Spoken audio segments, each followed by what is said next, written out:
Hello everyone, welcome to HKM tech world. और इस video में हम लोग जानने वाले हैं क्यूबरनेटिस का एक बहुत ही इंपॉर्टेंट रिसोर्सेज के बारे में जिसका नाम है सर्विसेज। हम लोग इस वीडियो में सर्विसेज के बारे में जानेंगे और सर्विसेज के टाइप के बारे में जानेंगे। एक्चुअली मैंने क्या डिसाइड किया है कि इस वीडियो को मैं दो पार्ट में डिवाइड कर दूंगा, जिसमें पहला पार्ट में मैं सिर्फ थ्योरी बताऊंगा और दूसरा पार्ट में मैं सिर्फ क्या करूंगा, प्रैक्टिकल बताऊंगा। ऐसा मैं इसीलिए कर रहा हूँ क्योंकि एक वीडियो में अगर मैं दोनों को इंक्लूड करता हूँ तो ये वीडियो बहुत ही लंबा चले जाएगा और आप लोग बोर फील करेंगे। इसीलिए मैंने डिसाइड किया है कि इस वीडियो को मैं दो पार्ट में स्प्लिट करूंगा, जिसमें ये पहला पार्ट है सर्विसेज के रिलेटेड और इस वीडियो में मैं आप लोग को सर्विसेज का थ्योरी कॉन्सेप्ट, क्या इसका यूज है, क्या इसका बेनिफिट है, इसके बारे में बताऊंगा। और इसके अलावा ये भी बताऊंगा सर्विसेज कितने टाइप के होते हैं, सर्विसेज के क्या क्या यूज होते हैं, सारा कुछ इस वीडियो में हम लोग जानेंगे। और अपकमिंग वीडियो जो नेक्स्ट वीडियो है मेरा, उसमें हम लोग प्रैक्टिकल भी करके देखेंगे ये सबका। ठीक है, तो चलिए शुरू करते हैं। तो चलिए फीचर ऑफ सर्विसेज के बारे में जानते हैं। तो सर्विसेज के बारे में एक मैं आप लोगों को बेसिक सा डेफिनेशन बताऊं तो services act like a abstraction layer for the pod. आप लोग एब्स्ट्रैक्शन शब्द से बहुत ही फैमिलियर होंगे, ये आप जब प्रोग्रामिंग लैंग्वेज सब पढ़ते होंगे। फॉर एग्जांपल आप उप्स जब आप पढ़ते होंगे उप्स के बारे में, तो इसमें एक टर्म आता जरूर होगा एब्स्ट्रैक्शन। एब्स्ट्रैक्शन एक तरह से उप्स का फीचर भी है एब्स्ट्रैक्शन, जो क्या करता है, यूजर से इंपॉर्टेंट डेटा को हाइड करता है।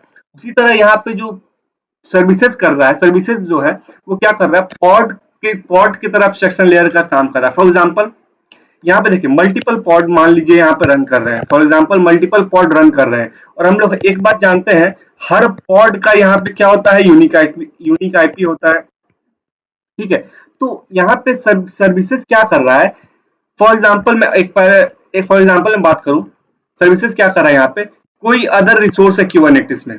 ठीक है, उसको अगर इस पॉड के साथ इंटरेक्ट करना हो तो वो क्या करेगा, इंस्टेड ऑफ पॉड वो कनेक्ट करेगा सर्विसेज को।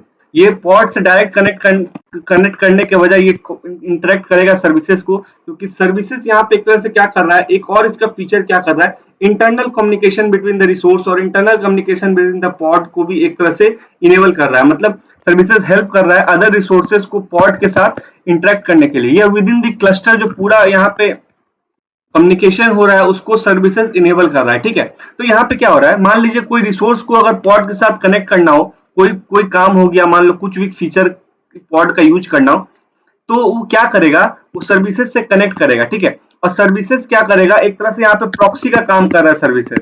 ठीक है, ये क्या करेगा, जो रिक्वेस्ट कोई अदर रिसोर्स, फॉर एग्जांपल मैं यहाँ पे क्लाइंट लेता हूँ क्योंकि कोई भी क्लाइंट ही होगा। ठीक है, कोई तो ये क्लाइंट फॉर एग्जांपल अगर कोई रिसोर्स सर्विसेज के पास कनेक्ट किया और बोला कि हमको कोई पॉड के साथ कनेक्ट करना है, तो ये क्या करेगा, एक तरह से प्रॉक्सी का काम करेगा। ये क्या करेगा, जो क्लाइंट का रिक्वेस्ट है उसको पॉड की तरफ ट्रांसफर करेगा, मतलब भेज देगा। ठीक है, ठीक है, तो यहाँ पे जो सर्विसेज हो रहा है, काहे यहाँ पे एक तरह से एब्स्ट्रैक्शन लेयर का काम कर रहा है, कैसे काम कर रहा है, ये आप लोग के दिमाग में एक क्वेश्चन आ रहा होगा, आखिरकार यहाँ पे काम कैसे कर रहा है सर्विस एब्स्ट्रैक्शन लेयर की तरह।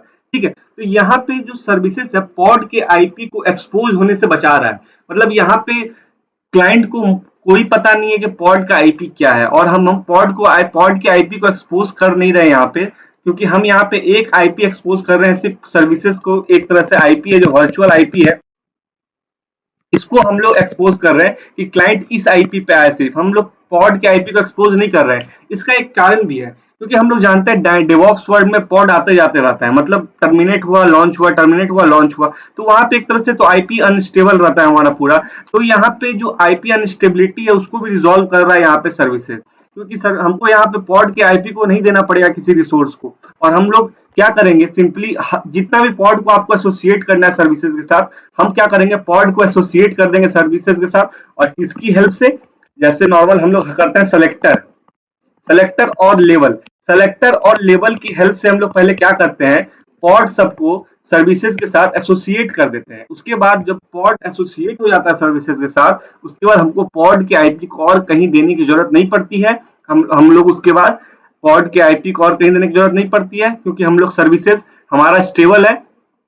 उसके बाद हम लोग क्लाइंट क्या करेगा, सर्विसेज के पास आएगा, सर्विसेज के आईपी के पास आएगा, और सर्विसेज यहाँ पे रिक्वेस्ट को हमारा ट्रांसफर करेगा पॉड के पास। ये एक सर्विसेज का काम है कि act as abstraction layer for pod और एक्ट एज अ प्रॉक्सी। ये तो आप लोग को समझ में आ चुका होगा। इसके अलावा सर्विसेज का एक और बहुत ही अच्छा यूज है, क्या, सर्विसेज लोड बैलेंसर की तरह भी एक्ट करता है। लोड बैलेंसर के बारे में आप लोग जानते ही होंगे कि सर्विसेज यहाँ पे क्या कर रहा है। मान लीजिए हम इससे पहले मैं एक और बात बता दूं, सर्विसेज सिर्फ इंटरनल कम्युनिकेशन को भी इनेबल नहीं कर रहा है, ये क्या कर रहा है, हमारे पॉड को आउटर वर्ल्ड के साथ एक्सपोज करने में मदद कर रहा है। फॉर एग्जांपल, हमारे पॉड में मान लीजिए कोई वेबसाइट हमारा रन कर रहा है, कोई सर्वर है, कोई हम वो कोई वेब मान लीजिए हमारा कोई वेबसाइट है, वो कोई पॉड पे हमारा रन कर रहा है, तो ये पॉड जो बाहरी दुनिया में एक्सपोज होगा, उसको उसमें भी हमारा कौन मदद करेगा, सर्विसेज। ये हमारा बाहरी दुनिया में एक्सपोज करेगा हमारा पॉड को, ठीक है, पॉड को या वेबसाइट को। ये भी एक काम है यहाँ पे सर्विसेज का, ठीक है। अब मान लीजिए कोई क्लाइंट हमारा आया, ठीक है, कोई क्लाइंट मान लीजिए इसमें आपका कोई वेबसाइट रन कर रहा है, ठीक है, कोई क्लाइंट इस वेबसाइट को एक्सेस करना चाहता है, तो उसको हर एक पॉड पे आने की जरूरत नहीं पड़ेगी, क्योंकि यहाँ पे हम लोग एक और बात जानते हैं कि हमारा multiple number of pod run करते रहता है, जिसपे हमारा एक ही एप्लीकेशन रन करता है, और ये इसीलिए होता है क्योंकि हम लोग लोड को बैलेंस करें। क्योंकि मान लीजिए अगर एक ही पॉड पे, एक पॉड का कैपेसिटी 10,000 आदमी का, ऐसा नहीं 10,000 क्लाइंट को मतलब सहने का है, ठीक है, उस पे अगर 20,000 रिक्वेस्ट आएंगे तो वो पॉड तो आपका हैंग कर जाएगा ना, वो एक तरह से आने वाला जाएगा, इंटरनल एरर आ जाएगा। तो इसीलिए यहाँ पे हमारा multiple number of pod run करते रहते हैं बैकएंड पे, और हर एक पॉड पे एक ही वेबसाइट रहता है, ठीक है, एक ही चीज रहता है। तो यहाँ पे क्या होगा, कुछ लोग इस पॉट पे आ जाएंगे, कुछ लोग इस पॉट पे आ जाएंगे, कुछ लोग दूसरे पॉट पे चले जाएंगे, तो इससे क्या होता है, लोड को बैलेंस होता है। तो इससे क्या होता है, एक आपका पॉट पे या एक सर्वर पे ज्यादा लोड नहीं पड़ता है, जिसके कारण से पूरा सब कुछ स्टेबल रहता है यहाँ पे।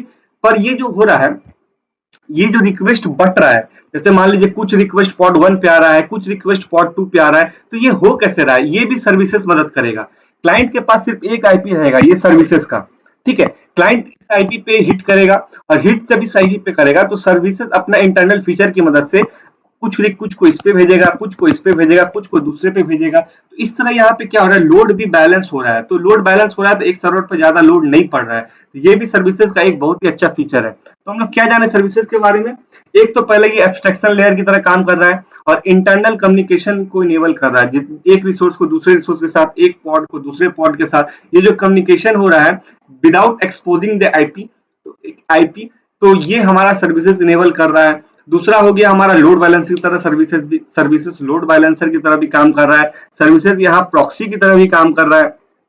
उसके अलावा सर्विसेज हमारा पॉड को एक्सपोज भी कर रहा है बाहरी दुनिया में। तो ये कुछ फीचर हो गए सर्विसेज के बारे में। तो उम्मीद करता हूँ आपको सर्विसेज के बारे में एक पूरा आइडिया क्लियर लग चुका होगा, सर्विसेज आखिरकार कर क्या रहा है और क्यों एक इंपॉर्टेंट फीचर है, ठीक है। अब हम लोग चलिए जानते हैं सर्विसेज के टाइप के बारे में। जो सॉरी यहाँ पे पॉड लिखा गया, तो services, type of services, basically services जो होते हैं वो 3 टाइप के होते हैं, cluster IP, node port, external IP, 3 तरह के हमारे सर्विसेज होते हैं, ठीक है। जो क्लस्टर आईपी होते हैं, अगर मान लीजिए आपने सर्विसेज का टाइप दिया क्लस्टर आईपी, तो उस केस में क्या होगा, जो कम्युनिकेशन होगा, जो आपका पॉड के बीच में कम्युनिकेशन होगा, वो सिर्फ इंटर क्लस्टर के अंदर ही होगा। जो आपका क्यूबरनेटिस क्लस्टर है उसके अंदर ही सिर्फ ये कम्युनिकेशन आपका रहेगा, एक पॉड दूसरे पॉड के साथ कनेक्ट कर रहा है, कोई दूसरा रिसोर्स इसके साथ कनेक्ट कर रहा है, तो ये जो जितना भी कम्युनिकेशन होगा ये सिर्फ इंटरनल दी क्लस्टर होगा आपका पूरा कम्युनिकेशन, एक पॉड का दूसरे पॉड के साथ। अगर मान लीजिए कोई बाहरी दुनिया, कोई एक्सपोज, जैसे मान लीजिए ये कोई क्लाइंट हो गया और इस पॉड में आपका कोई वेबसाइट रन कर रहा है, ठीक है, इस मान लीजिए इस पोर्ट पे आपका कोई वेबसाइट रन कर रहा है और ये क्लाइंट इसको एक्सेस करना चाह रहा है, तो वो एक्सेस नहीं होगा क्योंकि आपका सर्विसेज का टाइप है क्लस्टर आईपी। तो यहाँ पे सिर्फ क्या हो रहा है, ये पॉड का अंदर मतलब सिर्फ क्लस्टर के अंदर ही कम्युनिकेशन है। और ये यूजफुल कब होता है, फॉर एग्जांपल आपको मान लीजिए कोई सर्विसेज है, फॉर एग्जांपल कोई सर्वर, आपका डेटाबेस सर्वर, आप नहीं चाहते हैं कि कोई क्लाइंट का आपके डेटाबेस पर डायरेक्ट कंट्रोल हो, तो उस केस में आप सिर्फ उस केस में क्या करते हैं, आप क्लस्टर आईपी का यूज करते हैं कि डेटाबेस, जैसे मान लीजिए ये पॉड है आपका, ठीक है, ये एक पॉड है, इस पे मान लीजिए आपका कोई पाइथन एप्लीकेशन रन कर रहा है, ठीक है, और ये आपका डेटाबेस सर्वर है, कोई डेटाबेस जैसे फॉर एग्जांपल माइस्क्यूएल रन कर रहा है, ठीक है। आप चाहते हैं ये पॉड, ये जो पाइथन एप्लीकेशन है ये डेटाबेस के साथ कनेक्ट हो, पर ये डेटाबेस आउटर वर्ल्ड के साथ कनेक्ट ना हो, तो उस केस में क्या कीजिएगा आप, ये जो डेटाबेस है इसको आप खाली क्लस्टर के अंदर आप चाहते हैं एक्सेसिबल हो, तो उस केस में आप क्या कीजिएगा, यहाँ सर्विसेज रहा, आपका सर्विसेज है, ठीक है, इसको मैं अच्छा से समझा देता हूँ। मान लीजिए यहाँ पे आपका सर्विसेज रन कर रहा है, ठीक है, फॉर एग्जांपल यहाँ पे मान लीजिए 5 डेटाबेस सर्वर है आपका, पांचों में एक ही चीज है और ये पांचों एसोसिएट है इस सर्विसेज के साथ। ठीक है। और यहाँ पे आपका कोई पॉड रन कर रहा है, एक और सर्विसेज है, वेल पॉड नहीं, तो एक और सर्विसेज है, ठीक है। इसके अंदर भी 5 पॉड है और पांचों पॉड में आपका एक ही पाइथन एप्लीकेशन रन कर रहा है, ठीक है। अब इस सब को एक्सेस चाहिए इस डेटाबेस का, तो ये सर्विसेज क्या करेगा, इस सर्विसेज के साथ कनेक्ट करेगा। ये सर्विसेज क्या करेगा, इस सर्विसेज के साथ कनेक्ट करेगा। और इस सर्विसेज की इस जो सर्विस 2 है, ये सर्विस 1 है, ये सर्विस 2 है, जो सर्विस 2 की मदद से सर्विस, ये जो पॉड रन कर रहा है आपका, सर्विस 2 की मदद से ये डेटाबेस को एक्सेस कर सकेगा। हम उस केस में क्या करेंगे, ये जो सर्विस 2 है, इसको इस केस में जो सर्विसेज यूज करेंगे, हम क्लस्टर आईपी यूज करेंगे। क्लस्टर आईपी क्यों यूज करेंगे, हम चाहते हैं जो सर्विसेज 2 हो वो विद इन द क्लस्टर ही खाली एक्सेसिबल हो। हम ये नहीं चाहते कोई क्लाइंट आपका बाहर बैठा हो और ये आपका डायरेक्ट डेटाबेस को एक्सेस करके डेटाबेस को मैनिपुलेट कर दे या एसक्यूएल इंजेक्शन टाइप का कुछ कर दे, हम वो नहीं चाहते। इसीलिए हम ये सर्विसेज को सिर्फ क्लस्टर आईपी यहाँ पे यूज करेंगे। और हम क्या चाहते हैं, ये जो पोर्ट है, ये जो हमारा जो ये मतलब वेबसाइट रन कर रहा है, इसको पब्लिक वर्ल्ड में एक्सपोज करना, तो उस केस में हम लोग जो टाइप यूज करेंगे वो क्या यूज करेंगे, नोड पोर्ट। नोड पोर्ट, जब आप नोड पोर्ट यूज कीजिएगा तो उस केस में क्या होता है, आपका जो ये सर्विसेज है वो एक्सपोज हो जाता है बाहरी दुनिया में। और ये एक्सपोज होता कैसे है, with the help of base OS IP, ठीक है। ये जो पॉड जिस ओएस पे रन कर रहा है, या ये सर्विसेज जिस पोर्ट पे रन कर रहा है, मान लीजिए ये किसी ओएस पे तो रन कर रहा होगा ना, तो जिस ओएस पे रन कर रहा है, फॉर एग्जांपल इसका आईपी है 192, अब मैं अभी एग्जांपल दे रहा हूँ 192.0.0.1, ये कोई आईपी है, ठीक है, इस ये बेस ओएस का आईपी है। तो क्लाइंट क्या करेगा, इस बेस ओएस पे हिट करेगा, इस बेस ओएस पे हिट करेगा। जब इस बेस ओएस पे certain port number, for example 8291 पे हिट किया, तो इस पोर्ट नंबर पे क्या रन कर रहा है, हमारा सर्विसेज। तो इस पोर्ट पे जब हिट करेगा तो क्या होगा, हमारा रिक्वेस्ट ट्रांसफर हो जाएगा ये पॉड पे, ये पॉड पे हमारा रिक्वेस्ट ट्रांसफर हो जाएगा। तो नोड पोर्ट जब आप यूज करिएगा तो with the help of base OS हमारा जो सर्विसेज है वो एक्सपोज हो जाता है पब्लिक वर्ल्ड में, ठीक है। ये हमारा दूसरा टाइप था। अब तीसरा है एक्सटर्नल लोड बैलेंसर, ये ठीक एक्सटर्नल लोड बैलेंसर।